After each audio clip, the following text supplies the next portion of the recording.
Assalomu alaykum hurmatli televizor ko'ruvchilar. Uyg'ur televiziyasining kundalik xabarlarini ko'rishinglarni qarshi olamiz.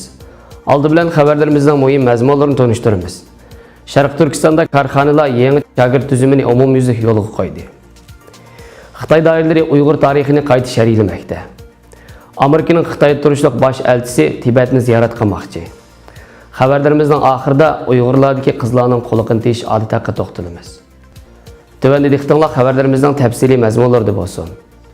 Tianshan Tori 21 may xəbərdə Abnum rayonluq adam küçü baylığı və ictimai kapalet nazarətinin bildirişçə, texnik köp bilimlik, maharetlik, yenilik yaratışan əmgəkçilərini yetiştiriş üçün yaxında Şinjan Uyğur Abnum rayonunun karxanalar yeni şagird tüzümünü yolu qoyuş vaxtlıq çağrısı elan qılınğan olub, 1 may gündən başlap karxanalar yeni şagird tüzümü umumyuzlik yolu qoyulğan ekan.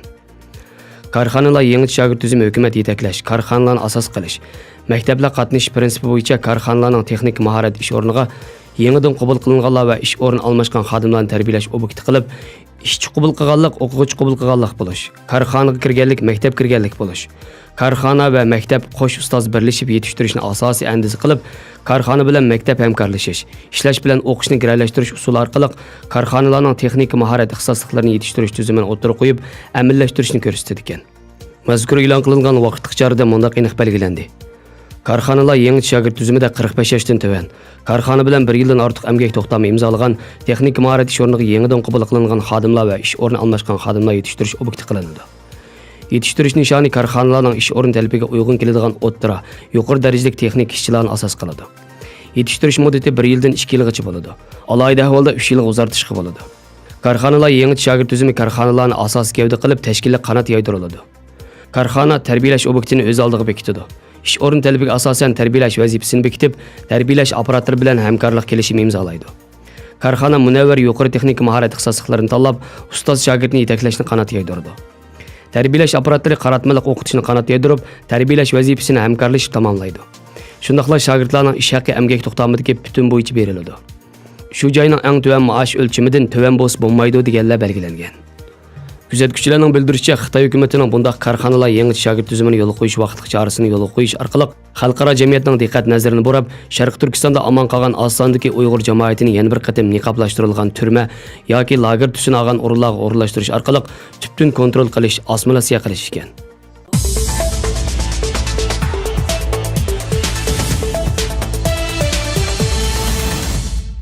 Erkin Osiyo radiosi xabarida Xitoy doiralari xalqaro musiqa kuni munosabati bilan Sharq Turkistonda madaniyat yadigarliklar ko'rgazmasi o'tkazib, Uyg'ur tarixini qayta sharhlashga kirishgan.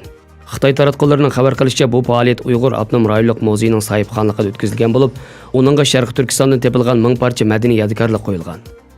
Bu vaqtdagi xabarlarda bu madaniy yadigarliklar orqali kishilarning Junxo madaniyatini tonishining o'stirilganligi ta'kidlangan. Bu yadigarliklar Abnum rayonluq muzeyining yangi ochilgan tarixiy madaniy yadigarliklar ko'rgazmasiga qo'yilgan. Xitoy hukumati Uyg'urlarni keng ko'lamda tutqun qilib, lagerlarga qamashdan sirt Uyg'ur madaniyati, tili, diniy e'tiqodini ma'ni qilib, Uyg'urlarga tava bo'lgan moddiy va ma'naviy meroslarni birdek cheklagan. Uyg'ur tarixiga oid nurg'un roman, tarixiy kitoblarni ma'ni qilgan edi. Abnum rayonluq partikomning 2017-yil ochilgan bir qatimliq arxeologiya yig'inida Chinchuango arxeologiya Şinjanning azaldan tortib Xitoyning zamin ekanligini olg'a surishga xizmat qilish kerakligini ta'kidlagan edi. Şinjan gazetining xabar qilishicha, bu qatim ko'rgazmaga to'qilma buyumlar, qog'oz partisi, xurum, sopol qacha, chalg'u asboblari qatorliq buyumlar qo'yilgan. Uning ichida 2018-yil Xitoydagi 10 cho'ng arxeologiyalik bayqashning biri deb qaralgan Jiminaydan topilgan qadimiy iz, Kuchadagi qadimiy qabrdan bayqalgan buyumlar bor ekan. Kuzatuvchilarning ilgari surishicha, bu ko'rgazma navbatda Xitoy hukumati Sharq Turkistonda ijro qilayotgan Uyg'ur madaniyatini vayron qilib, ularning milliy kimligini ojizlatish, ularda umumyuzlik Xitoy madaniyati engini shakllantirish harakatining bir qismi ekan.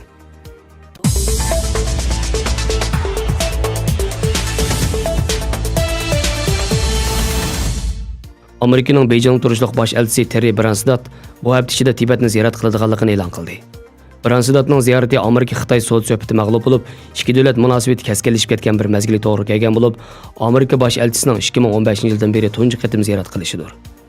Bundan burun Amerika Davlat Majlisi Tibet sayohat qonunini ma'qullab, chet elliklarning Tibetni ziyorat qilishini cheklash buyrug'ini ijro qilayotgan Xitoy amaldorlariga Amerika vizasi berishni rad qilish talab qilingan edi. Amerika elchixonasi bayonotchisining Reuters agentligiga qavatgan yozma bayonotida bu ziyorat bosh elchining yerlik rahbariy kishilar bilan uchrashib, diniy erkinlik cheklamasi, Tibet madaniyati va tilini qo'g'dash jihatlaridagi andisini kun tartibga qo'yish uchun bir fursat deyilgan.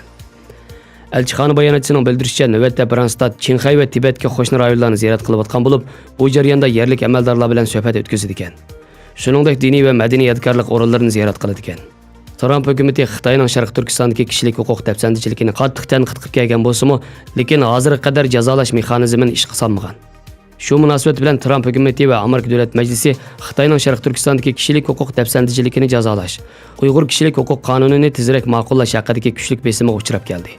Xitoy Tashqi ishlar ministrligining bayonotchisi Lu Kang dushanba kuni Bransstatning ziyoratida Tibetdagi zo'r o'zgarishlarni ko'radiganligini ta'kidlab, lekin uning bir taraflamalik hukmlarda bo'lmasligini umid qiladiganligini ilgari surgan.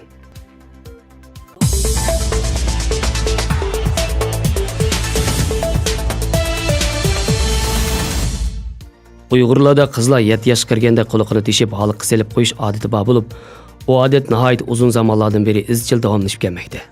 Gerçi bu odat alohida bir murosim shaklini olmagan bo'lsa-mu, ota-onaning zimmasidagi cho'qim o'tashga tegishli bir mas'uliyat sifatida qaraladi. Bu odatga otalar ancha parvo qilib ketmasa-mu, onalar bir xil mas'uliyat tuyg'usi bilan qaraydi. Qizlar 3 yoshga kirgandan boshlab ularning quloqini teshishga boshlaydi. An'anaviy quloq teshish usuli nihoyat oddiy ham bexatar bo'lib, kishilar qizlarining quloqini teshtirishga biror peshqadam mo'mayni taklif qiladi. Mo'may qizning quloqining yumshiqini qo'noq yoki chigit bilan uzoq ovlab, quloq yumshiqining qinini qochirgandan keyin ondan yengni bilan quloqni teshidida inchik supurgi tili yoki choy shamchisini sanjib qo'ydi. Uyg'ur qiz ayollari quloqining birli yeridan tushik teshishga odatlangan. Odatda quloqini ikki yerdan tashmaydi ham burnini tashmaydi. Navoda quloqdagi asli teshilgan tushik bitib qolsa, buzilib ketsa, ondan ikkinchi qatim yana tushik teshidi. Qiz bolaning quloqini teshganda uning chidamay yig'lab ketmaslik uchun uningga bir ikki tal tuxum yoki biror narsa yegizib qo'ydi. Qizlarning quloqini teshkizgan kuni onasi ularga chiroyli bir jup halqa yoki biror sovg'at olib berish bilan qizining ko'nglini xushal qiladi. Hamda qizining onasi bir oygacha uning quloqining atrofiga yara chaqalarni chiqib qolmaslik uchun maylab har xil malhamlarni surtib turdi. Quloq teshish asosan o'rik chechakilgan paytlarda qilinadi. Uyg'urlarda qizlarning quloqini teshish odati shakllangandan keyin shuning munosib holda qiz ayollarga har xil quloq asqularni sovuq qilish va to'yliq uchun quloq asadigan har xil zibuzinat buyumlarini sovuq qilish odati shakllandi. Shuningdek, maxsus halqa va zibuzinatlarni yasash bilan shug'ullangan bir hunar turi zagarchilik maydoniga keldi. Uyg'urlar har xil quloq asqularni halqa, so'ka, munchoq, zira, sirg'a qatorliq nomlar bilan ataydi. Bugungi Uyg'ur jamiyatida qizlar to'y qiladiganda quloq asqular to'yliqning xili muhim bir qismi hisoblanadi. O'z badaniga ma'lum zinnat buyumlarini taqash va esish bilan badan go'zalligini oshirish istiki insonlarda nihoyat burunqi davrlarda shakllangan. Bugungi kunda qizlarning quloqini teshtiradigan bu odat boshqa millatlarga tarqalib o'zlashmoqda. Gerçi İslam dinida qizlarning quloqini teshtirish va halqa esishi diniy majburiyat bo'lmasa-mu, ayollar asosan o'zining go'zallik ehtiyoji tufaylidan shunday qiladi. Quloq teshib halqa esish Uyg'ur ayollarining yasanish odati va zibuzinnat madaniyatida muhim o'rin tutadi. Xabarlarimizga ko'rganingizga rahmat. Ko'rishguncha omon bo'linglar. Xayr xo'sh. Allohga omonat.